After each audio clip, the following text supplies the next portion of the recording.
All right. What is up, everyone? Welcome back to the 3 of 7 podcast. What's up, YouTube? We're glad you're here. Today is Chili's day. He rebelled against me a few weeks back during a Team PT. If you guys don't know, every Wednesday we do Team PT. And for the longest time, I was the only one that was choosing the PTs, because I just assumed nobody else had the daggone gumption to actually pick what to do for PT. So I was just under the assumption that if I didn't choose something to do on Wednesday morning, that really nobody would just do anything. And, you know, I was having a lot of issues because sometimes, you know, Chili and Blake would suggest a PT, but it was something like let's do some stretching, or let's do a yoga class, or a aerobics class, or something like that. And I'm like, no, man, I'm looking to actually get a workout in. And so, you know, at that point, I would have to override them. You keep talking about that bull crap while there's only 20 people listening. We'll get in a good conversation. But now we had a PT a couple of weeks ago, and Chili showed up, and he totally rebelled against the thing that we were doing and just went off and did his own thing. And so what I didn't realize is he was actually mad that we weren't, you know, every week switching who was in charge of the day. So last week, Blake picked the PT. This week, Chili picked the team PT. We made a pretty good video out of it. It was actually a pretty good workout. I was proud of him for choosing something that was actually fairly difficult. We did 8 400-meter intervals, I guess you could say, with a 1-minute rest in between. And it was actually pretty legit. So it's Chili's day. What's up, Chill? You just don't get it, do you? Well, obviously, I mean, I don't know. I just explained myself to you. I mean, do I get it or not? No. You're very, very dense. So what was the problem? Why did you rebel that day? Oh, you'll get it one day, man. It don't do any good to try to teach you something. We got to train you. Okay. You know what I'm talking about, Blake? You got to train him. You can't, you got to have both. Look, man, I can, like, all this theory garbage sitting here telling you in theory and all that, it don't stick, man. You're too dense. You don't get it. You got to actually play it out over time. You'll get it that way through experience. You know what I'm saying? I guess so. I mean, I'll admit sometimes I'm not the sharpest tool in the shed. I don't always know everything, you know. I like to keep things simple. Yeah. Generally, the way that I live my life is I don't really look back and I don't really look forward.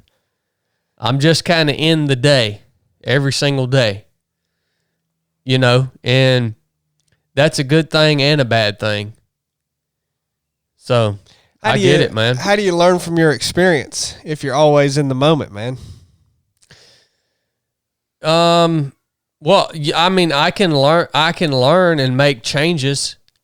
I can learn in the day and make changes.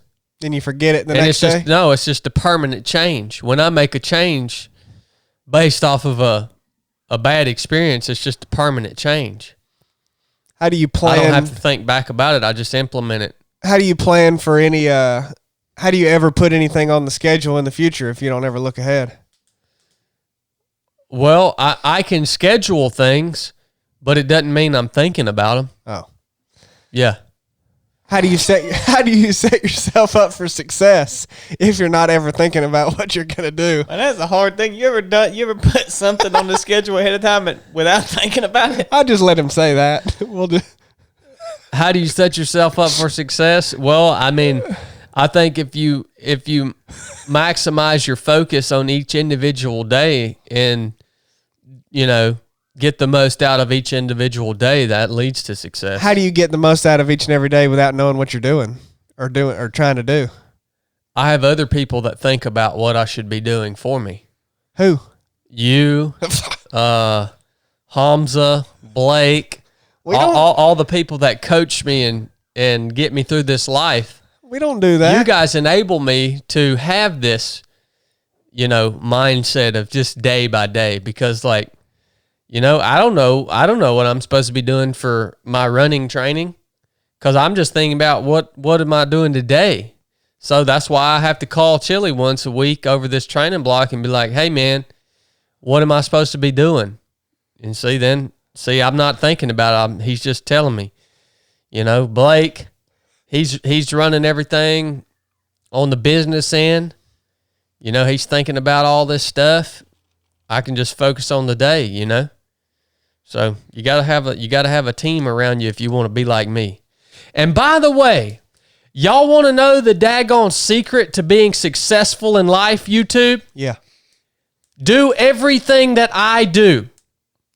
Come on now. Do everything that I do.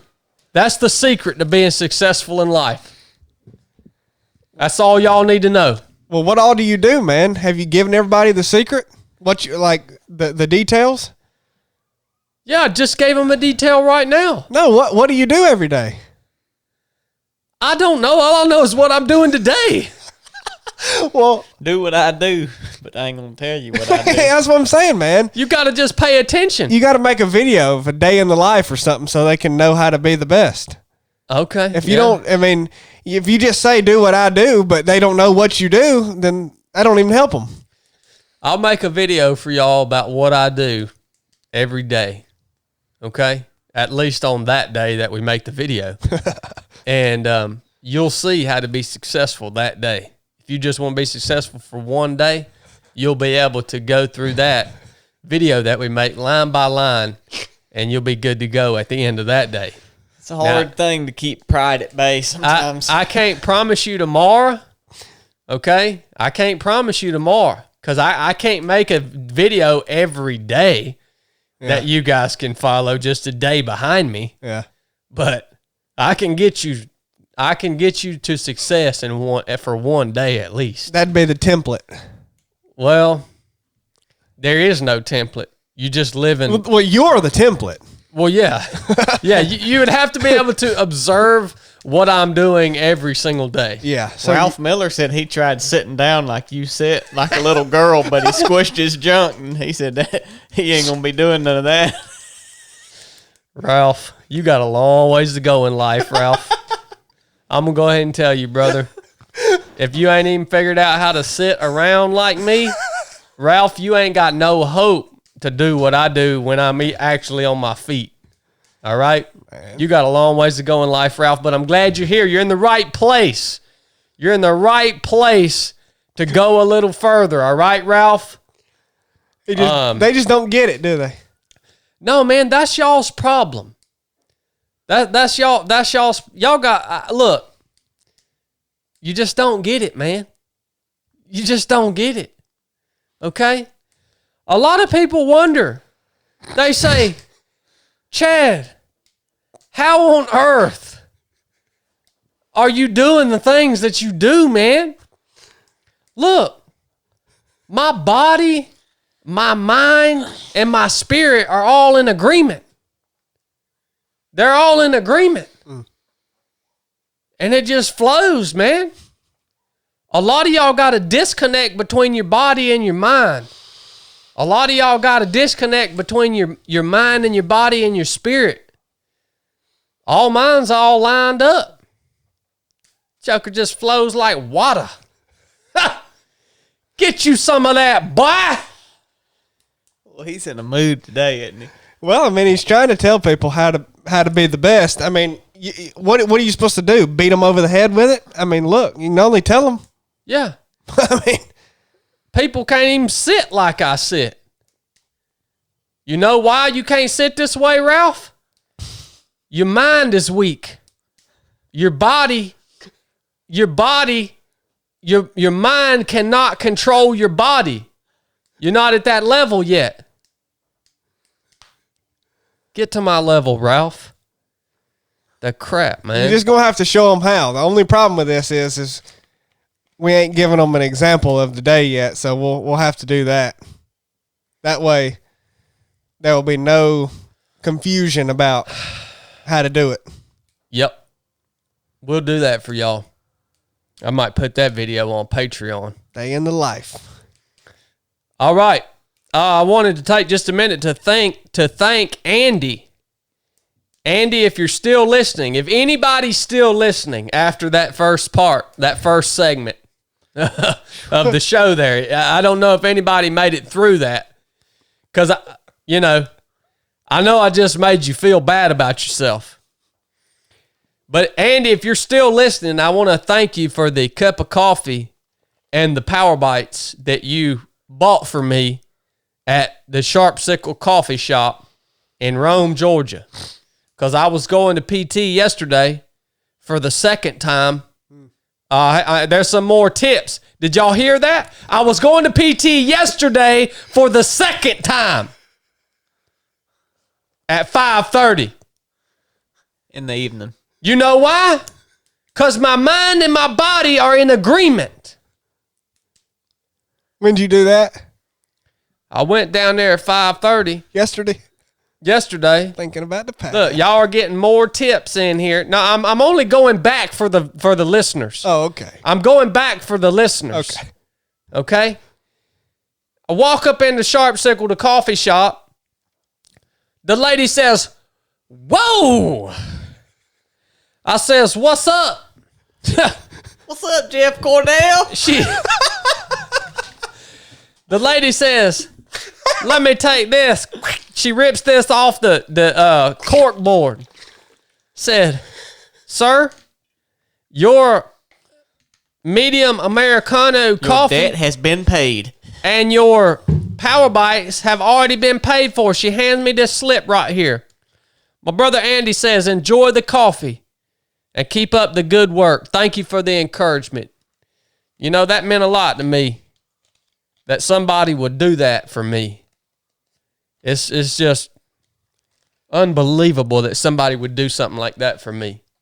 And I'm extremely thankful for it, Andy. That really made my day. I appreciate that.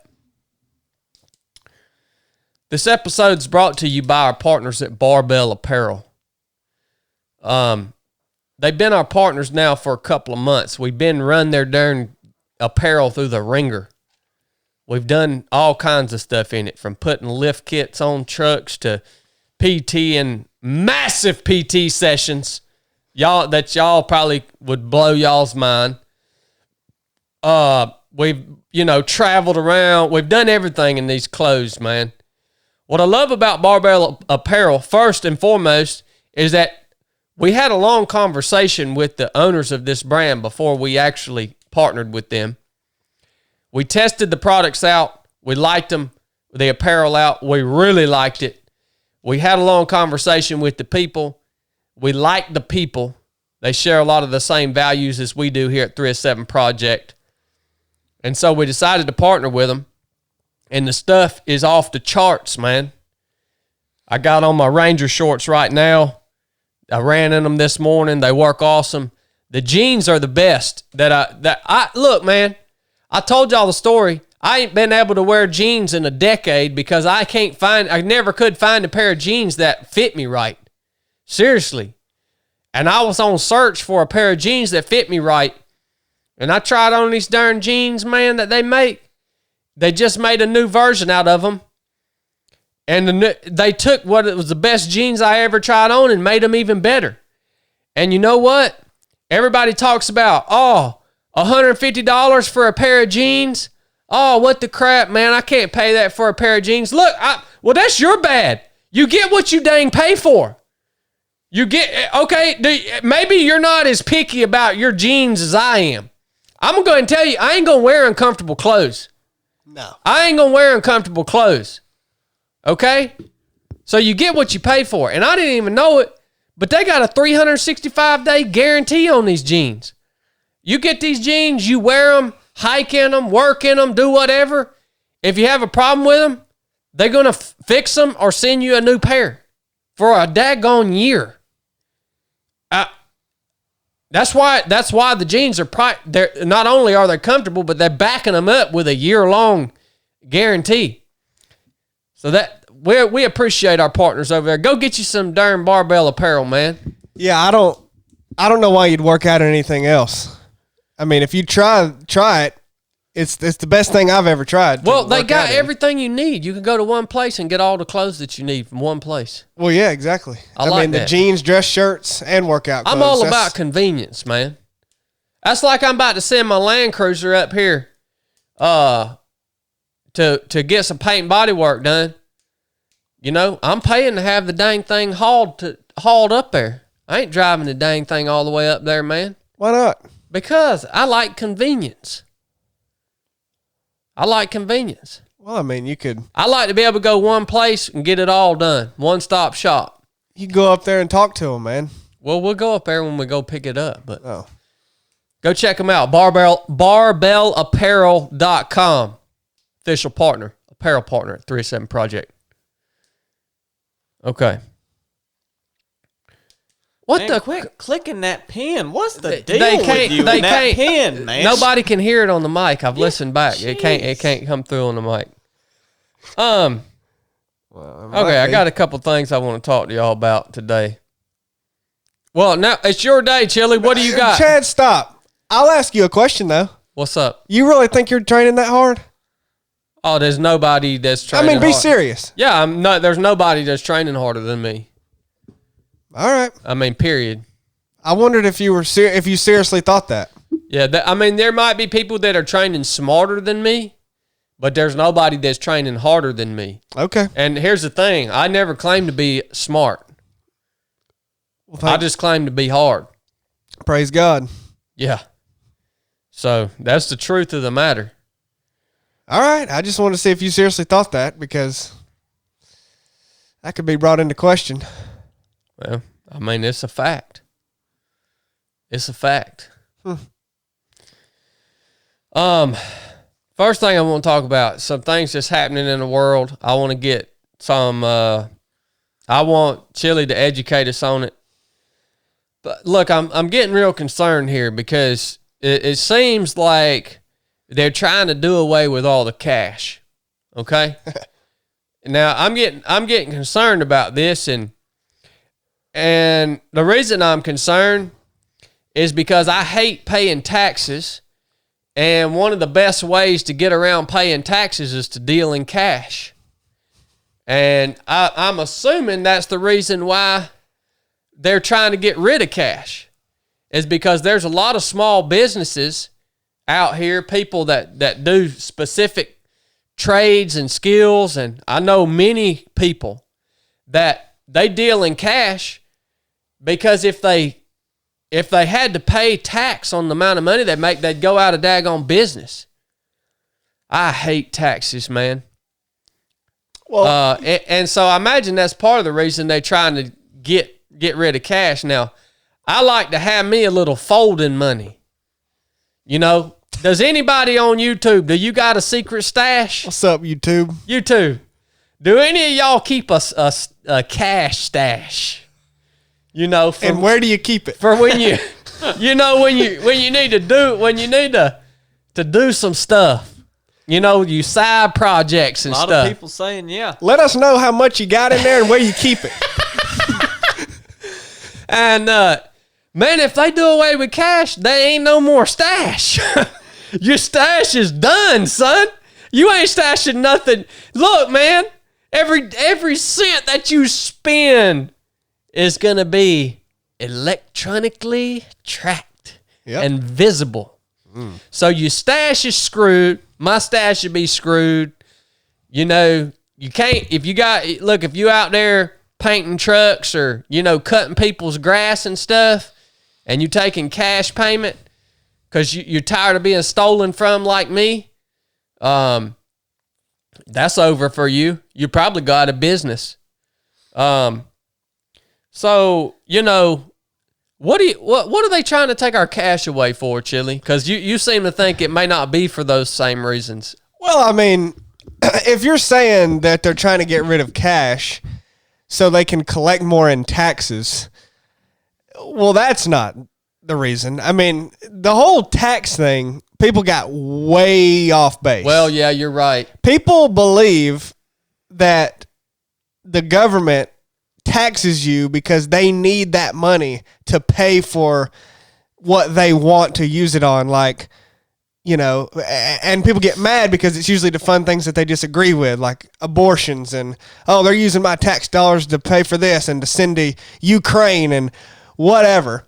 Well, I'll be the first to tell you that they just print the money that they need to spend on things like that. What they do is they tax you for control, take that money, go throw it into a big pit and burn it, and then print what they need to send to Ukraine and all their I mean, it doesn't matter. Your taxes are pretty irrelevant. And a lot of people disagree with me on that. That's true. I believe that. But you can go look at how much they bring in taxes and then how much they spend. Well, it don't cover it. Like, it's totally for you to keep being subservient and giving it away. Oh, and that you make $1, you send it back to the government. That's the whole 60 point. cents of it. 60 cents of every dollar. At least. Yep. So it's more about. Did you know they were trying to do this, Blake? Do away with cash? Well, Lord, yeah, they've been trying to do it forever. They're pushing hard right now, though. Where'd you see that at? It's all over. Everybody's talking about it. Well, yeah, because people are late to the dang party. I mean, what has people thought's been going on? This has been happening over the last decade, I guess. Longer than that. I mean, it's look, I don't know how much I've talked about it on here, and it's become, now a lot of people will mention it and kind of throw it out there, but they don't even know what they're talking about when they say Chinese social credit system. Yeah. They don't know what that means, though. Like, there's your finances and your life and your freedom will be tied to basically a green light, yellow light, red light system, the social credit system. So, you know, if you say things that you'll be tracked to the maximum, and anything you say that is off of what the government wants you to say can get you dinged. This was happening in Canada, actually, during the corona. Yeah, can get your social credit dinged. They were seizing everyone's bank accounts that was going against whatever they were wanting to push. Yeah. Yeah, I mean, and you look at the money that we already have, the way most people already spend money. I mean, Apple Pay, even your credit card. I mean, even just online banking is already, it's all digital.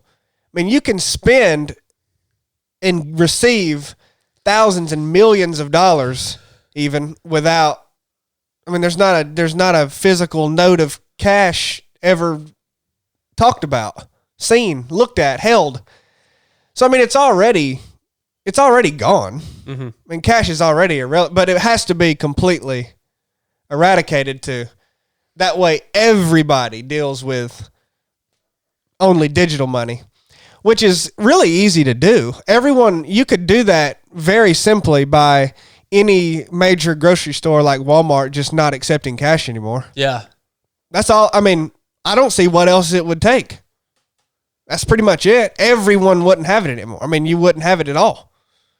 Yeah, it would be very easy to make this happen. Yeah, it wouldn't. And the whole reason is, it's not even that they really care about how much tax money. It's more of like everything would be tracked. Every transaction is known about, got a record of it.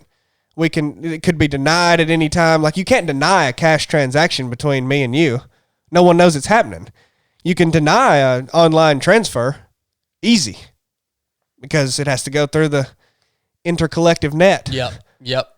So, also, I don't know how all this works and all the internet and World Wide Web works, but all I know is it was turned on at some point and it can be turned off. Yeah. So, online banking requires that and can be completely shut off at the drop of a hat. I have to believe that. You can't do that with cash. if you can't turn it off, then people could still survive and live underground a little bit. But if it's all eradicated, then kind of screwed. Yeah. Well, it's something else. Because like I said, I like to have my stash. You guys like to have your stash. It seems like it's coming. When it comes, what do we do, Chill? When they just start saying this, you can't use use cash anymore. Well, what do we do? Well, I mean, it depends on what you're doing right now to be ready for that, because once that happens, if you have nothing in place, you're just going to do it. I mean, you're just going to file in line with the rest of everybody else, because at that point, there's no, I mean, when that happens, you have to be ready to not use the grocery store anymore. Yeah. Or else you'll just fall in line. Unless you have it set in place where you don't need none of that anymore, then you're gonna fall in line. Yeah. You're going to. I mean, there's nothing you can do. That's why it's such a well thought out plan. Like, what are you gonna do? I mean, you can't beat it unless you are working now to be totally self-sufficient. You don't need the government's water turned on, electricity. You don't need the grocery store for your food. I mean, that's it. That's the only solution. Yeah. Yeah. Do you think it's going to happen? What? That Cashless society? Oh, yeah. Yeah, that's a cashless society is a foregone conclusion. Okay. Yeah. So it's coming. Oh, yeah. Oh, yeah. That I can be pretty sure of. A cashless society is... I mean, if anyone debates that, it's already cashless. I mean, to a large extent. A large extent. I mean, it doesn't get this far. We got a lot of fans on YouTube that have a stash like me. Well, that's great, but they got that coin, don't they? But what are you going to do when no one accepts it anymore? Which is basically the only step that needs to happen. Yeah, and I guess what they'll make you do is if you do have a stash, they'll give you a time period to deposit it into the electronic system. Yeah, and then they'll tax you on that. Yeah. So I could foresee that happening. So yeah, I agree with Chili. It's coming. I said I was worried about it. I don't really give a crap. No, I don't really give a crap. Man, I'm so focused on Jesus, and I know that the establishment of His kingdom is the only ultimate solution to any of this stuff. Blake's over there counting his cash right now. No, I was looking on there. It says this note is to be accepted for all debts, public and private. Yeah. Wow. Yeah. Was. So I guess I really ain't worried about it. Does this get you up in arms at all, Blake?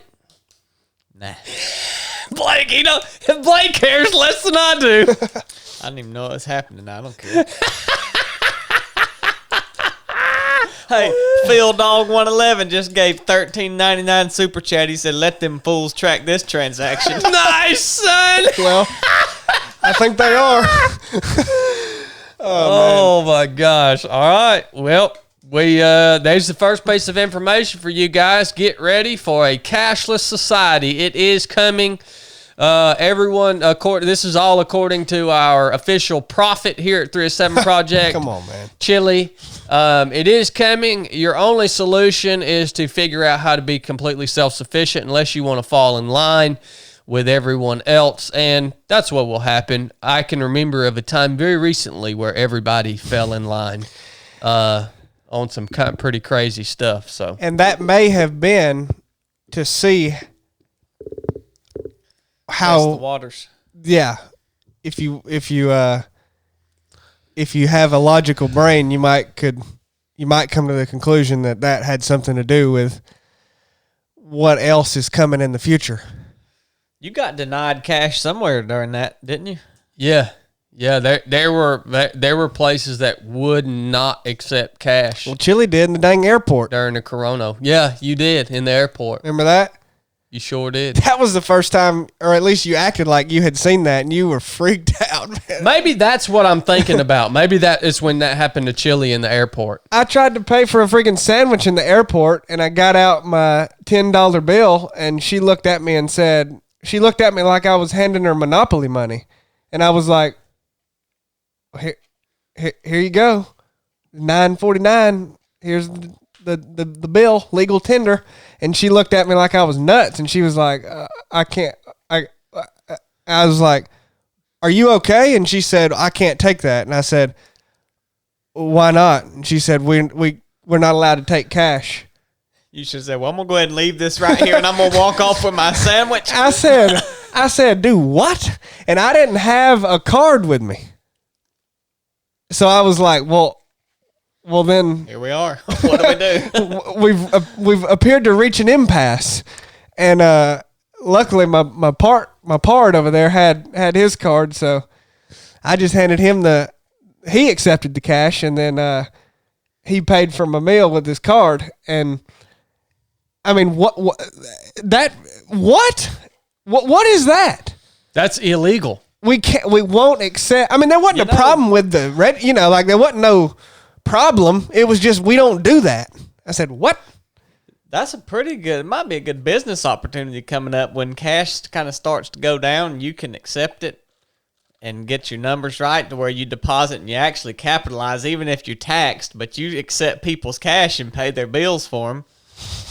And just reduce the value of their dollar. So maybe their bill's $20 and you got to get 50. I'm sure somebody will come up with that scam. I go ahead and tell you, it ain't gonna be me. It ain't gonna be me. All right. Well, that's the first thing I wanted to mark off my list here. I needed to get some insight on that just to know what to expect. The next thing on my list here, Chili was just saying a bunch of people's getting shot everywhere.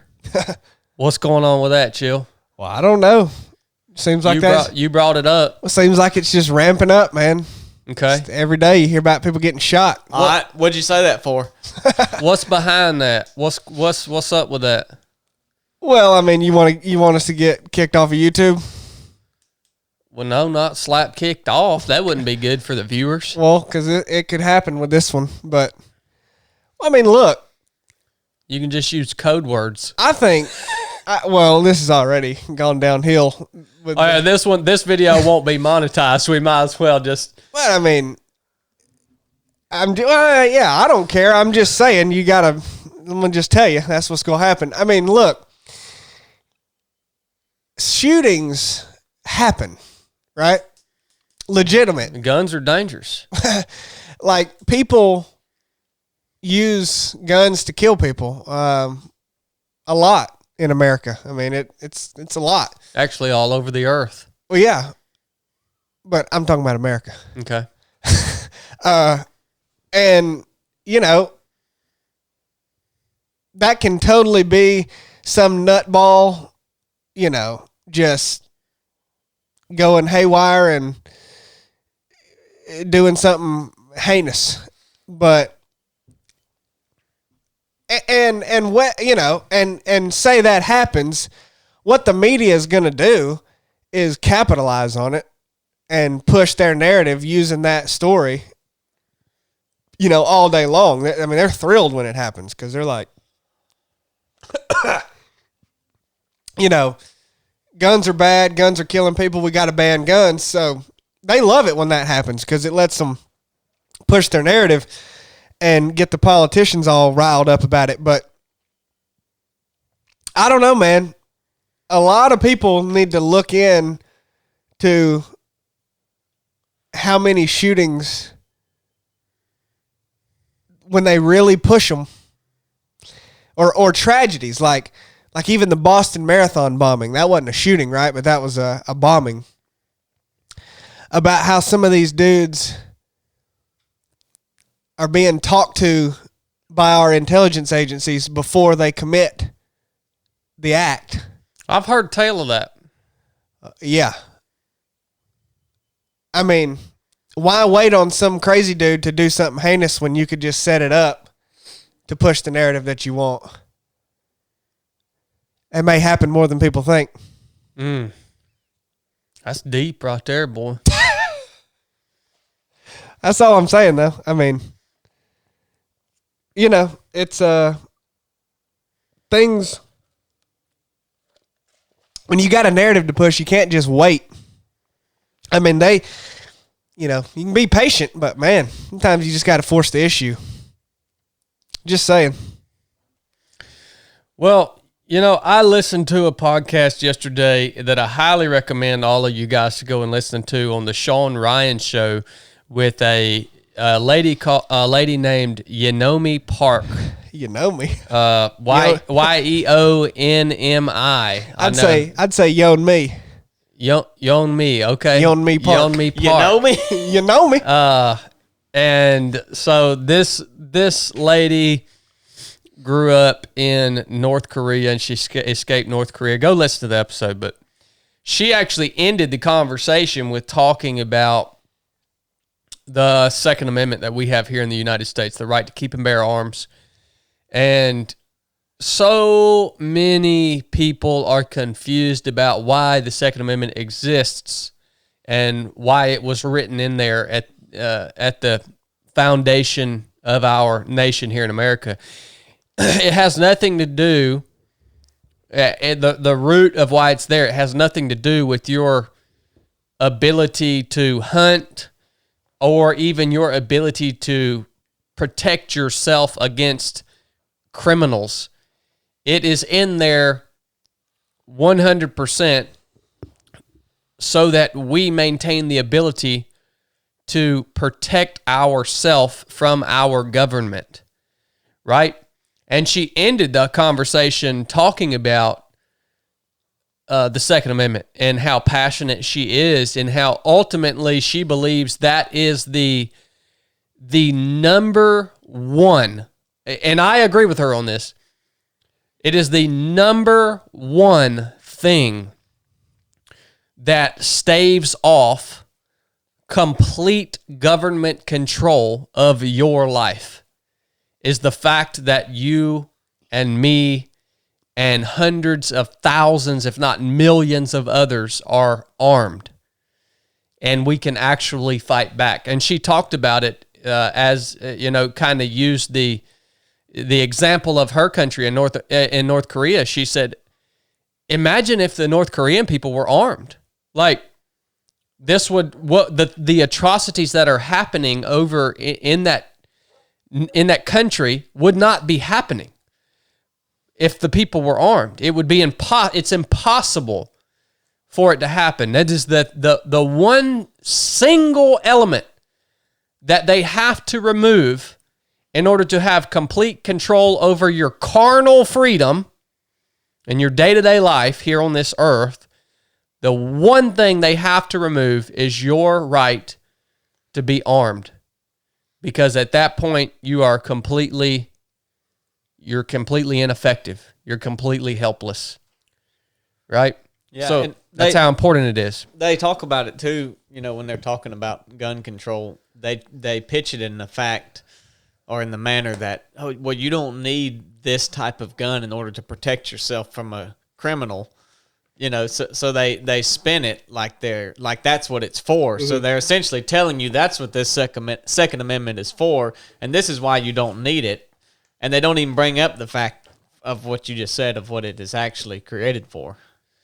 Yeah. You've got to essentially have the same types of small arms that your government forces possess. Well, I think you should be able to have large arms. Well, yeah. A lot of people will say they're a Second Amendment absolutist, but then they'll go, well, I mean, I don't think citizens need to be able to have a tank or whatever. And I'm like, I do.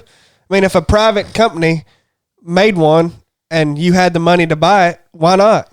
I mean, I'm not with any limitations to it.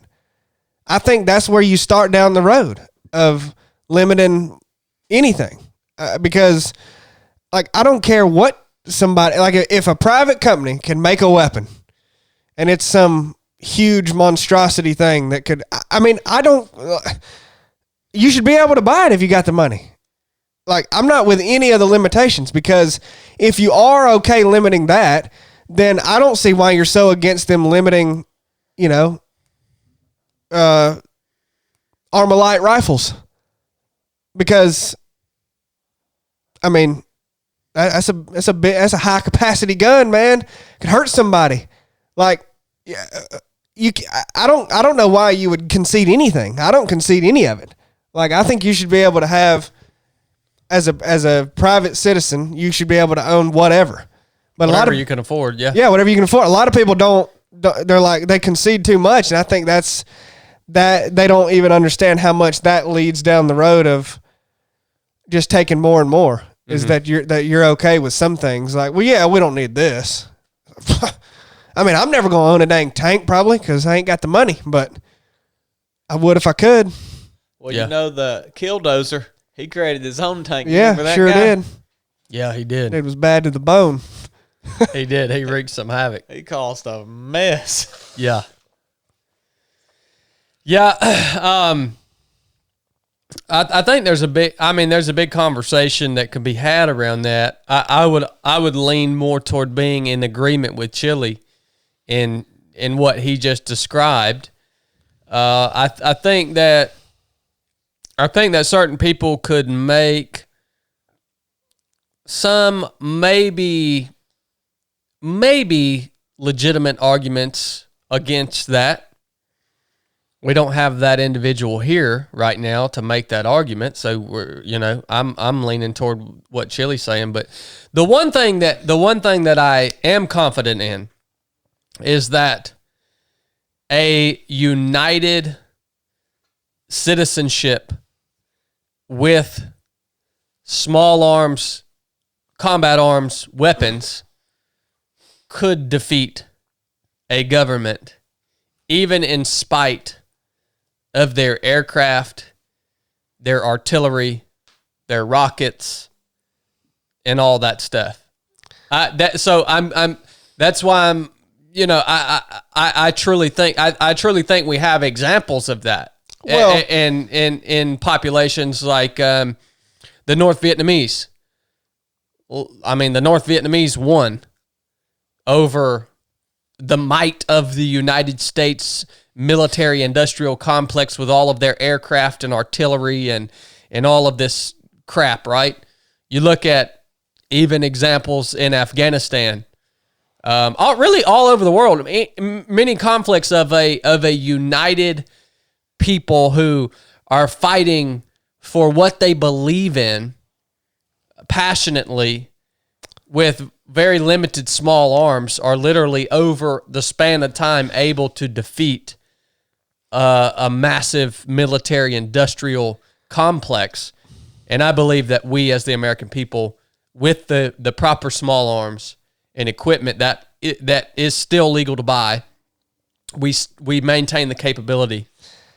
I think you could make an argument that in cases like Afghanistan, too much of the leadership wasn't trying to win. They were trying to prolong the war. I think there's evidence of that. So yeah, like that's a complex conversation. Like, I think if the leadership had been trying to win instead of just prolonging the war to make more money and sell more weapons, you could have won that war. I mean, it may have come at the cost of doing things that you didn't want to do. Like, I think the United States military would just, could decimate our entire population if they wanted to, but you would have nobody left. Yeah. I mean, you could drop bombs on the country and kill everybody. I mean, but then you wouldn't have anybody left. I mean, it kind of comes at a cost of like, well, if you reduce the population down to so little, well, who do you even have to control? Yeah. And make money off of? And where do you live? The whole world's blown up. I mean, that's kind of part of it. Yeah. So it's like, yeah, if you did have to fight in that style, that kind of small arm style, yeah, I mean, the military would be outnumbered with the United States, the amount of people that have, I mean, I would think. I would think too, yeah. Well, to think you couldn't get a plane or a tank or whatever you wanted as an American fighting Americans would be foolish anyways. There would be enough pilots with access to planes and tanks and things out, you Yeah. could get what you needed. Yeah. Also, By the way, listeners, none of this is ever going to happen. We're just talking through it for fun. purely theoretical. Yeah, purely theoretical. None of this is ever going to happen. We are marching toward the end. This video is satire. Yes. Yeah. Y'all know what satire is?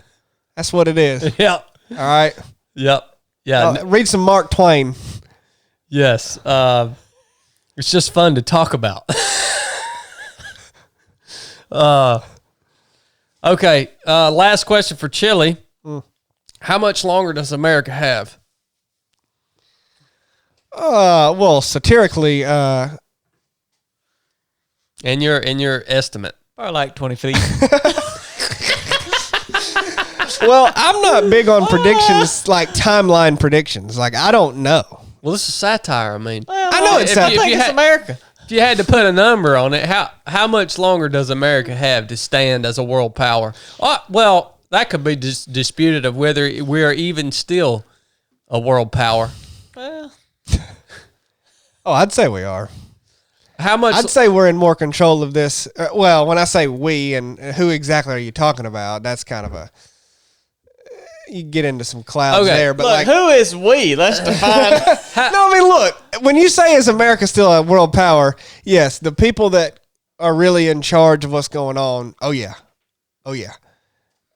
There's more intentional destruction than people realize. Like, people are really caught up in, oh, China's kicking our butt in this, man, we don't know, and all that. And yeah, it's like, yeah, they're trying to hurt you. It's affecting your life, making your life worse. But at the end of the day, it's the plan's moving forward. I mean, I see no disturbances in the overall agenda. So, but it looks bad for you. It looks bad on the ground. Yeah, I mean, American people suffer, but that ain't what really matters. But how much longer does it have? Yeah, I mean, I are don't we know. talking 5 years, 10 years, 100 years? I don't know, man. Go read Agenda 2030 and Agenda 2050 and read some WEF documents. I mean, according to those timelines, depends on what you mean by end. Like, we'll still be here in 2050, but about wrapping on up in 2050. Okay, 2050. Well, will I still be around in 2050 if I live a full life? 30? Yeah, I should still be around if nothing kills me untimely. Yeah, So we'll get to see it all happen. you might be. It's gonna be a ride, ladies and gentlemen. But Y'all I mean, better strap in for a ride. But might have done went off the wall by 2050. So But it all depends on what you mean by end, because like America will look dramatically different in 2030 than it does right now. Dramatically different. Like, dramatically. The whole system will be changed by 2030. Is there even a chance that the tide can be reversed? Oh, sure. There is? Oh, yeah. Talk to me about that. I mean, in terms of the end of the world, it depends on what you mean by the tide changing. Like I see no evidence that the American people are going to rally around and unify in any meaningful way to prevent some of these agendas from happening. However, like, this doesn't mean that the world's going to end in 2050. I mean, there's no telling like what could happen after all of these systems are in place. I mean, certain systems like this have never been put in place with this technology because we've never had this technology before. But empires have gotten to this point with less technology, granted, and then it just reset. well, it'll depend on if Trump gets in office. That is true. That's true. Y'all Well, aren't that is considering true. that. That's something I hadn't even heard y'all talk. Are y'all even educated on this topic if you hadn't brought that up? how dare me Jeez. not recognize the savior in waiting, Yeah. Donald J. Trump, but He is. He's just lurking down there in Mar-a-Lago right now. He is about to. I'm telling you, man. He's just gonna come out and he's gonna take Joe Biden by the throat, man. Throw him in prison. He's gonna throw Hillary in prison, Joe man. Biden be dead by then, man. He's gonna save America, boy. Now, look, man. Could this turn around? Yeah, man. Anything could happen. But like, at the end of the day, these agendas are not going to be stopped. Point blank. And whatever happens after they're put in place and how the world will change then, I mean, you're going to live how that system dictates and how the social credit system dictates. And then I believe that, populations will be reduced greatly. And then after that happens, then the whole thing could come down, man. Like, you could have major catastrophes that take out some of the technology that we've had. I mean, I'm kind of the opinion that we've had much more advanced technology than we're aware of in the past. And then that's why the civilizations got to where they did. And then that technology was somehow destroyed, lost through wars and cataclysms and, catastrophes. And then society after that was at a place, but then it essentially, the best word is resets, and then it just goes forward from there and then has to get back to the point it was previously at and then past it. So I think we are I guess I would say we're unquestionably more advanced than we've ever been, but it depends on what you mean by advanced because we've got technology that we have never had before, but we don't quite know what past civilizations, how advanced they actually were in their own right. We don't know what they had. Yeah. We don't know the knowledge that they actually possessed and just what they chose to do with it. So, say a social credit system gets put in place and you've got daggum cash is gone and everyone's, the population's greatly reduced and individual nation states are combining and forming a collective with a huge government that rules over the top. That could totally happen and then disband over time. It sounds an awful lot about what the Bible says about the state of the world and government structure at the end, the very end. Sounds an awful lot like that. Cashless society and one world government? Yeah. Sounds an awful lot of like what the Bible has predicted. Well, but it could happen and then just ban and all reset again. Yeah. Possibly. Definitely. Because there's been times in the past it sounded a lot like that too. Yeah. And we're still here. Yeah, but times in the past we weren't global. There's never been a time in the past, at least in known human history, that we've been globally connected. So it could have never. Well, we were globally collected all up until the time that we weren't. I mean, it all started globally connected. Well, yeah. It wasn't but just a few people. So we were globally connected for a very long time. And then as we got spread out, that's been, I don't know exactly how long, but. Well, we wouldn't expect you to make any statements that you didn't know that were absolutely true. So, well, I don't know anything. So, but. No, that, yeah. I mean, we've never been globally connected to this level with this many people. Yeah, yeah. So what do you think about Albert Einstein's quote? You know the one I'm talking about World War III? Yeah, World War III will be fought with nuclear weapons, essentially, and World War IV will be fought with sticks and stones. It's roughly that. Yeah. So Albert Einstein was obviously a very special individual, human, that walked the face of the earth. What do you think about his quote? I mean, he made that statement. Sounds like it's in alignment with what you're saying. Well, I mean, he understood the gravity of the nuclear weapons being created. what was it? Oppenheimer said, "I am become death, destroyer of worlds." I mean, he knew what it was going to do or what it could do. Mm-hmm. That's what he said. I mean, all those, I mean, you know, they knew that would have the potential to completely destroy the earth. Mm-hmm. And so sounds like Albert thought that, you know, it was going to kill most people, but not everybody. And then that was the big reset, you know. Whoever was left would just going to have to figure it out. And then, of course, we'd fight again, you know, but it'd be pretty primitive. And then maybe World War V would be with guns again, and then World War VI with something else, and then World War VII, go ahead and blow it up again. If it just kept going. Yeah. Yeah. Very interesting. What's YouTube think about this conversation? Is there anybody on? Oh, yeah. We got probably like 160 on there. Dang it, man.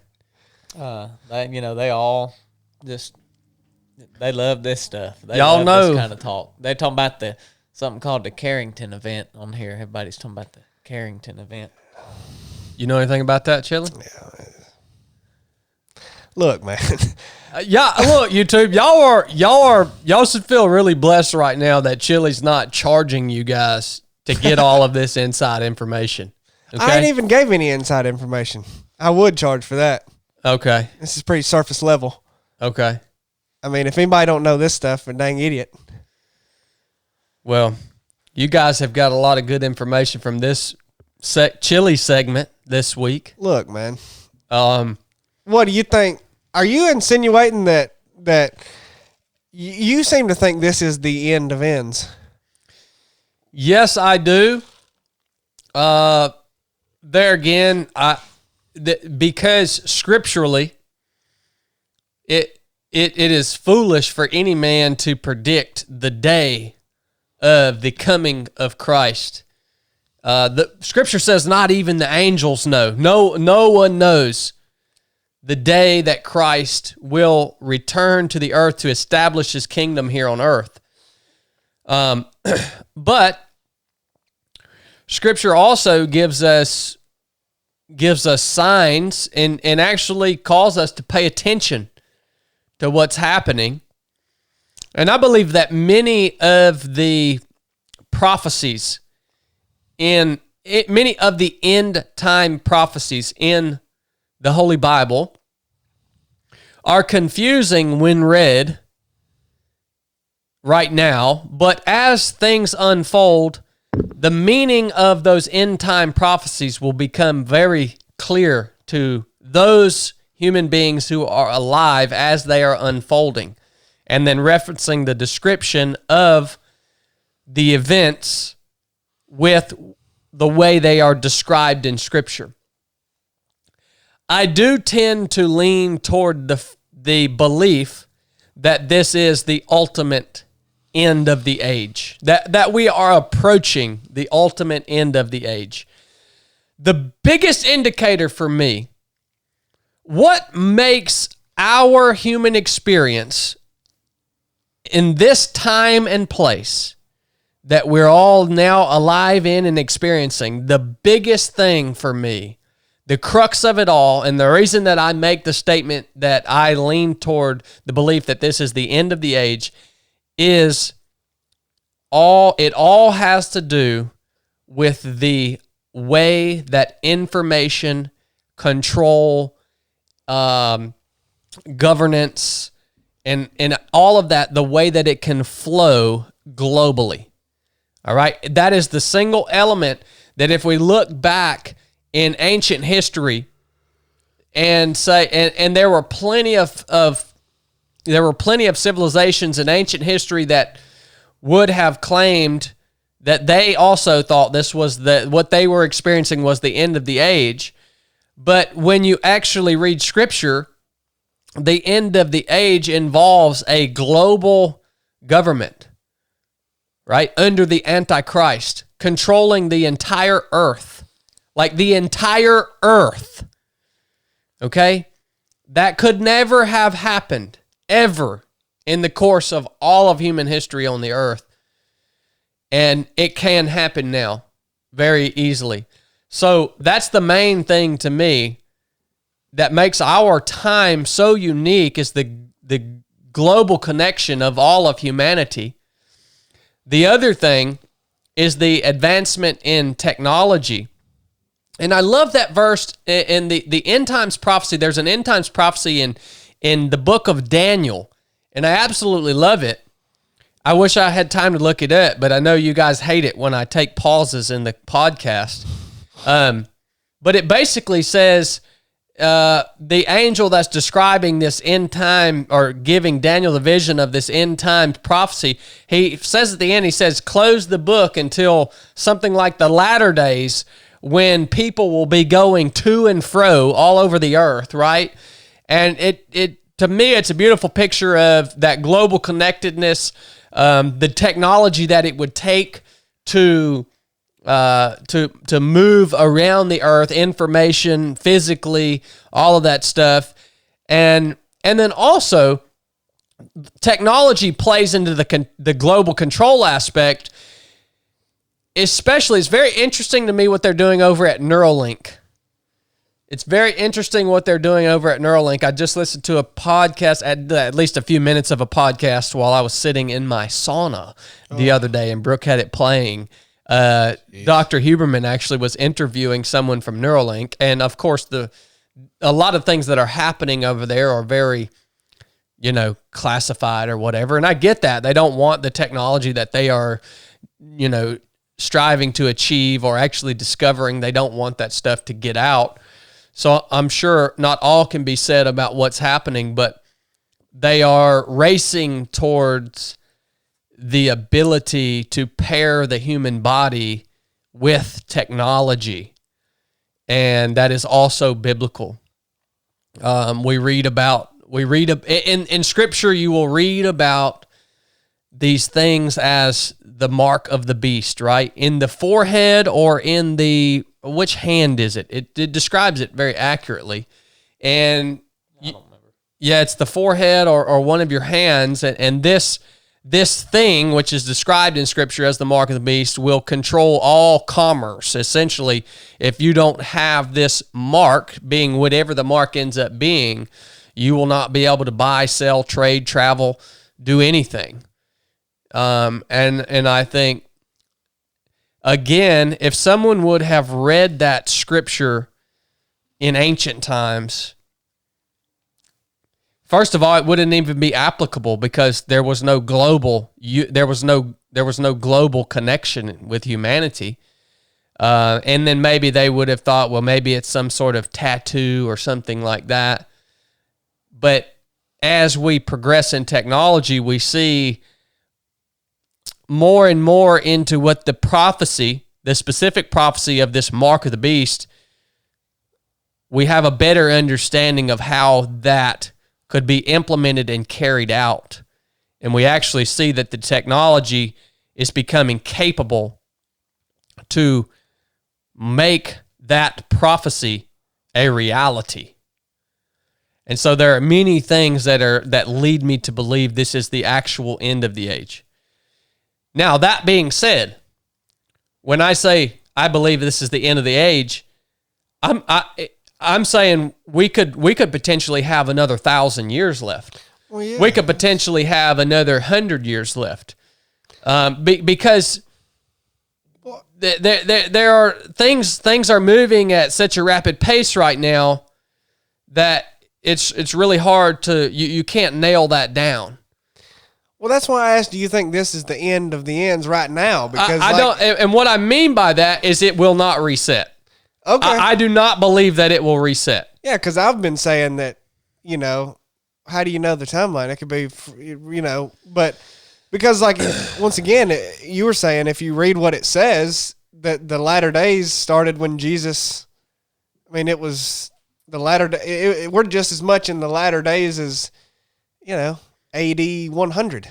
Yeah, and I think that ultimately that's the best way that I can describe what I mean by I'm saying this is the end of the age is that we are marching toward the end as prophesied in Scripture, and I don't think there will be a reset. I think that's the best way to describe it. Yeah. So, that being said, I want to ask you guys real quick. Do any of you guys ever read the Old Testament? Old Testament Bible? You guys ever read Old Testament? Which one? The Catholic one or the Protestant one? The one in the Holy Bible that you have sitting right there beside you right now. Yeah, because I'm reading right now through the book of Isaiah. And, you know, it's different when you go back and read the Old Testament prophets, especially. I mean, the Old Testament can be, you know, there are obviously many books that compose the Old Testament. I guess I'm specifically talking about the prophets, Isaiah, Jeremiah, Ezekiel, Daniel, reading the prophets.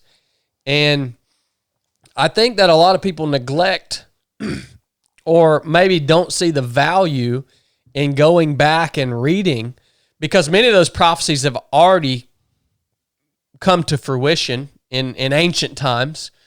Many of those prophecies involve events that were happening or unfolding in ancient times, in ancient civilizations. And many people say, well, what value is there in going back and reading these Old Testament prophets? And really, what I am getting out of going back and reading Isaiah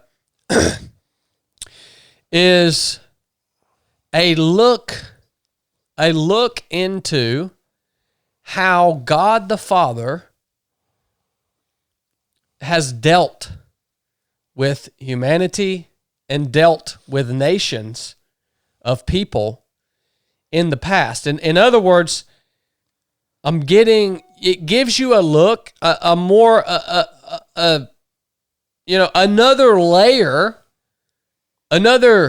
layer of understanding of actually who God is, the Father,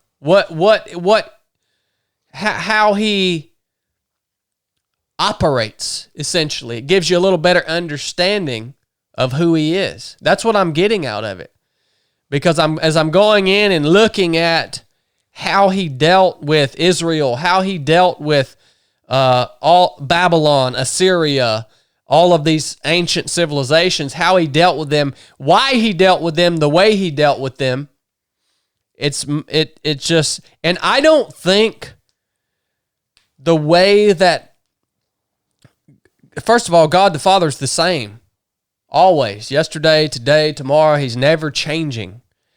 And so the way that God dealt with humanity and nations, civilizations in the past, I don't believe there's been a change in his nature. I believe he deals with nations in the same manner. Now, he deals with individuals in a different manner because of Christ. Right? We now can stand before the throne of God, being justified. Right? We're justified as individuals because of the blood of Christ. But the way God interacts with nations, I don't believe that it's changed much. The reason I say that is because if you read about the repercussions that were brought to bear against these ancient civilizations, repercussions, we see now, even in our own current civilizations, a lot of similarities in the repercussions of our wickedness as a nation. We see a lot of the same repercussions in many aspects, in morality, in immigration. If you look in the Bible, Old Testament prophecies, many judgments were brought about on wicked nations through immigration. Other nations were strengthened and allowed to come in and basically destroy a wicked nation.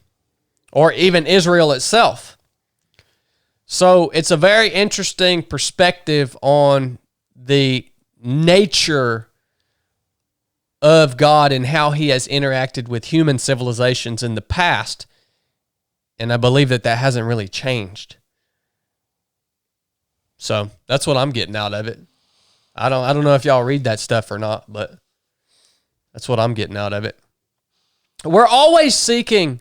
You should always be seeking.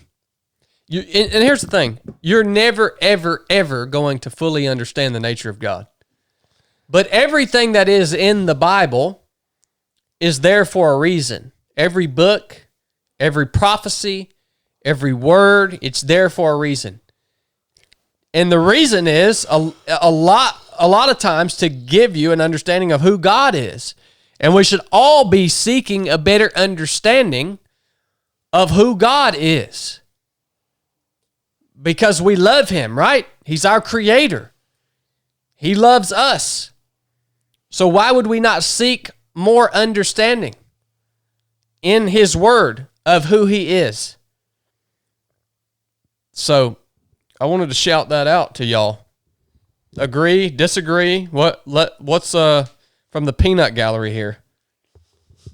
Yeah, I mean, that's what I was thinking is why. I mean, if you say you're going to accept the New Testament but not the Old Testament, then that's just, I mean, it's just not even realistic. So everything in the Bible was inspired by the Holy Spirit. So there's something you can glean from it, and you're going to glean whatever it is that God has for you at the time of reading it. And so clearly that's what it is for you. It's just the nature of God that you're realizing through the prophets.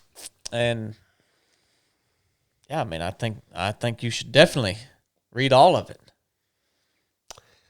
Well, I think most people say they don't accept the Old Testament in terms of like they don't, the old law. They don't follow the old law.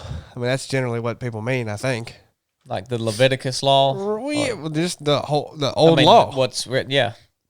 I mean, I don't know that they're saying that it's not profitable to read. Maybe they are. I don't know. But it's just like, because some people still think you should follow that law. That even though there's disagreements on what Jesus meant when he says, he came not to abolish the law, but to fulfill the law, right? Some people are like, well, if he didn't abolish it, then somehow I'm supposed to still do it. So that's why some people still do that. But I mean, maybe there is disagreement on, I mean, I guess there are people who don't read the Old Testament at all, but you would lack a severe understanding of what the New Testament even was if you didn't read the Old Testament. That's true. I mean, how would you, like, it doesn't really, I mean, I guess it makes sense without it, but it doesn't, like, you miss. I mean, when you're talking about the Old Testament books that lay out the law of God, the Old Testament law of God, I have a solid understanding of why that's laid out in the Old Testament. The law of God is laid out to basically show humanity, in a large part, show you that you cannot achieve perfection, right? The law of God is laid out as a standard in the Old Testament. And then Jesus took it to a whole nother level. Jesus actually intensified the standard of the law that was laid out for Israel in the Old Testament. You can read about that in Matthew chapter 5, Sermon on the Mount. He takes the laws that the Jews had been following for however many thousand years, and he says, oh no, let me tell you what that really meant. Let me tell you what it really meant, right? You've kind of watered it down. Let me tell you what the standard really is as it was meant to be. And so the law has to be in place because if there is, it has to be in place because there has to be something to measure what is right and wrong off of. There just has to be.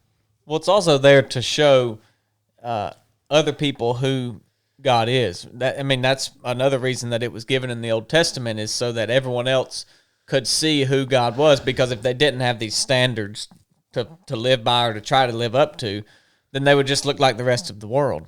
Yeah. You know, I mean, what's different about these Israelites that have been set apart? Well, they're following God's law, and so now we see how they're different in who God is and what he looks like.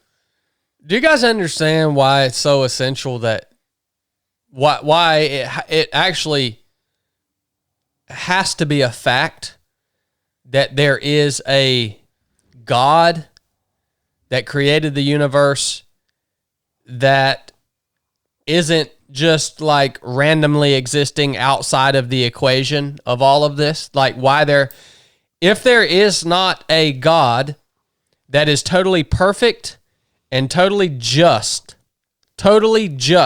meaning perfection in all of his attributes. Okay, if there is no God, there is no right or wrong. There is no right or wrong. Like, if there is not a God who establishes what is just and what is true and what is right, if that doesn't exist, then none of us can accuse anyone for anything, because we're all equal. There is no right or wrong. Yeah. You can't go anywhere without that.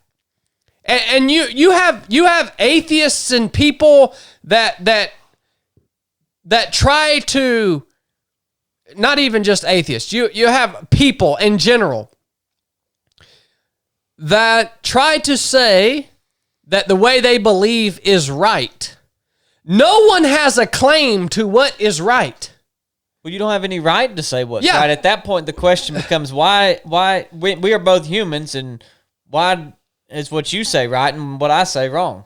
Well, yeah, when you try to when society tries to force the trans agenda and all this crazy crap down your throat, and they want you to admit that it's okay. They want you to sign off of it as if it's a good thing, right? Well, if they, like, y'all have to understand here, they have no claim to what is right. That's why God has to exist, for anyone to even claim what is right, because that standard has to come, it has to have an origin that's outside of the human thought, mind. Outside of humans, period. Yeah, it's totally outside. You can't go anywhere without it. You can't make any claims that anything is good or bad. Have y'all thought about that? Well, yeah, and those inherent claims that, like, most everybody would agree that murder is bad. How can you claim that? Well, part of that is because of our just moral understanding that God put in us of what is right and wrong. And so everybody will agree to that, but not everybody will agree to where it came from. Yeah. So everybody has that moral will of God within them. They can all agree that murder's bad, and that's because God put that in everybody same. You're exactly right. And they're not recognizing where it comes from, whereas other people are. If there is a law of human nature that's written on the heart of man, that means there was an author of it. Yeah. It didn't just happen it could not possibly just happen through evolution. So, just something for y'all to chew on. YouTube, if you got any questions, hit us up with some questions on here. There's one that came through. What's up, YouTube? I held that was pretty good. This is from What's Up. What's up, YouTube? What's up, YouTube? Hold on, let me find it again. Somebody needs to make their username YouTube, so when we say "What's up, YouTube," we're talking just to them. Dang, What's Up? Where'd your question go? Dang, tech guy. Here we go. He said, "At Chad, I have a question to see if you can answer. Do you believe in science? I don't see how anyone can believe in religion and science because science disagrees with most of what is in the Bible." Does it really? I love that question, though. I do too. That's why I asked. Do you believe in science? Yeah. Go ahead and define science for me. What's up? I think that's the first thing that has to happen. You better define what you are calling science, because there's a lot of people that say things and call it science. A whole lot of people say things and come up with things that are actually taught to all of, at least here in our country, to everyone, as if it was proven. And there's no, it's theory. Things people have come up with, and they're calling it science. If you look at actual information that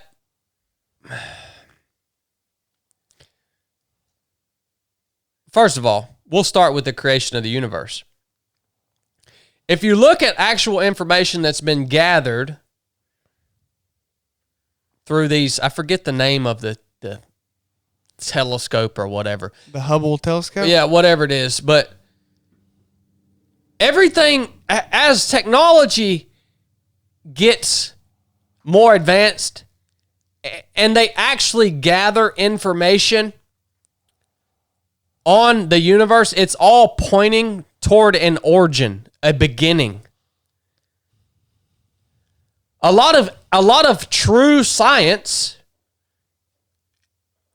if not, I would have to go as far as to say all true science, as science is actually defined, which define science for us here in a minute, Chili, okay, will actually be in complete alignment with what the Bible tells us about ourselves, the creation of the universe, the creation, the way our world works, intelligent design, all that stuff. Define science for us in your... Yeah, in my terms, I think it's the most misdefined word in the English language. It's insane. And you may not like my definition, but people look at science as it's like something. It's a process.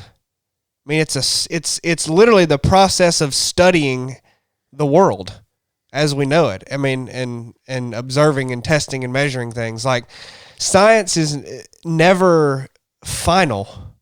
We look at it like it's final. Like if through scientific processes you gathered information and then you beat people over the head with it as if it's some fact. Well, we've just walked through a 3-year period where the science changed every week. What we had the little short man that was our overlord for a little while, with the Italian name, talking about, Dr. Talking about Dr. Evil. Yeah, talking about, weeks before that really got rolling, that all masks did would make people feel good. And then later he said, well, let me tell you, science has changed, bub. And, well, he is science, isn't he? Well, and then that's what I was getting to. A few months later, he ended up ultimately saying that he was science. So, the actual definition is... Anthony Fauci. Anthony Fauci, really. That's the definition when you look it up. But, no, man, it's so weird how people look at it. It's just a process. It's just gathering information and studying things.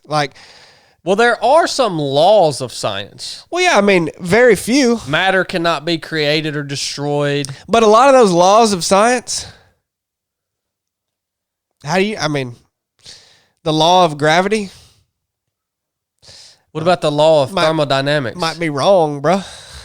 The law of thermodynamics is in very much so in alignment with the with biblical prophecy. Yeah, man. Everything's leading toward laws the end. Of nature and everything. Look, man, it's just, yeah, there's certain things but so many things over time have been scientific fact that you later find out through science, by the way, were wrong. Yeah. It's a continual process. That's the best definition for it, of observing and studying and gaining understanding of the natural world. That's science. So if you ever say the science is settled on something, even the laws of science, like you may want to just hold that open for more understanding to be gained from it. Like the science, the whole point of it is that it's not settled. But how that relates to like how you can believe in science. Well, science isn't anything to believe in or not believe in. It just is a process. And also believing in religion. Well, religion, which one? What are you talking about? That's not something you believe in or don't believe in either. So also science disagreeing with religion. I mean, if you want to, if you mean by that the Bible, well, there's many things that are in alignment with that are in the Bible that it claims, kind of makes some odd claims sometimes, that are in alignment with science, what we've learned through science, the scientific process. So I mean, that you'd have to show me exactly what you say disagrees. And it may appear to like show me what you can prove it disagrees with. I mean, certain miracles in the Bible, I will say, like violate the laws of science. Yeah, I mean that is certainly true. Yeah, I mean, but if there's a God, miracles can't exist. Yeah, I mean, it's like I believe in that there's a creator, so that lives outside of it all. So it's like, well, yeah, I mean that definitely opens the door for things in the natural world to be violated at times, essentially. But the biggest point of contention is like,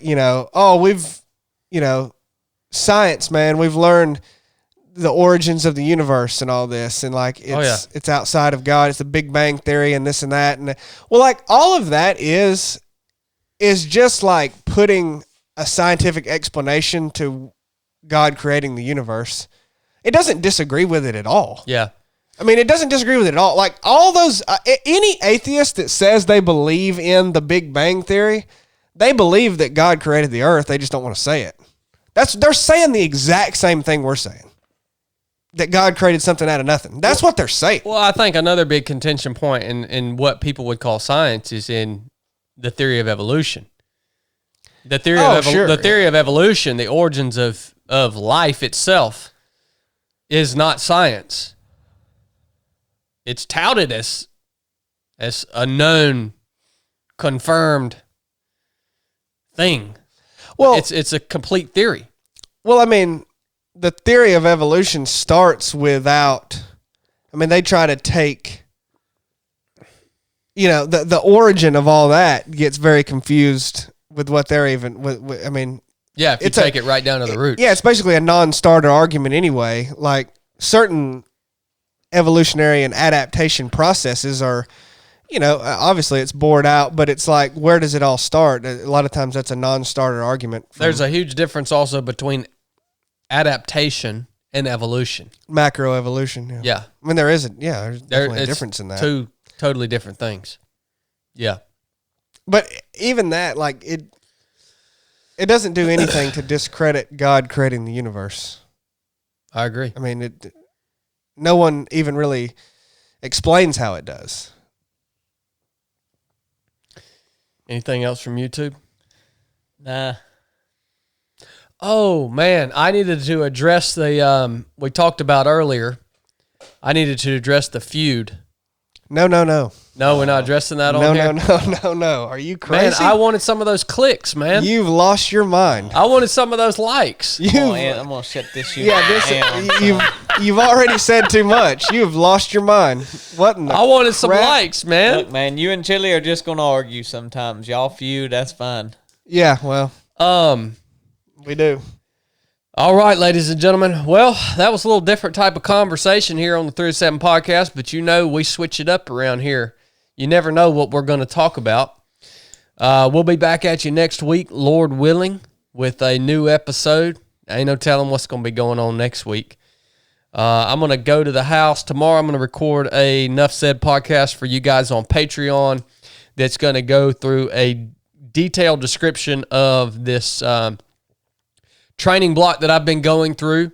I'm going to talk to you guys about the different types of workouts that I've been doing, the training load, specifics on all that stuff. Talk to you about how it's affected my body, and also what we plan to do moving forward for this upcoming race. So I'm looking forward to going over that stuff with you guys over on Patreon. If you're not on Patreon and you want to support 307 Project, that's the place to go do it. We appreciate everybody that makes all of this happen over on Patreon.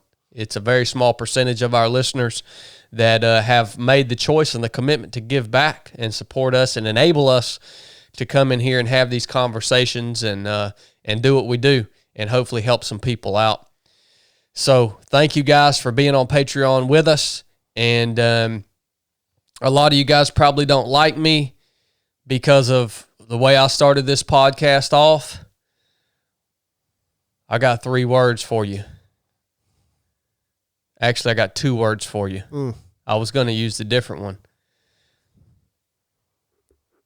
Later, turds. Enough said.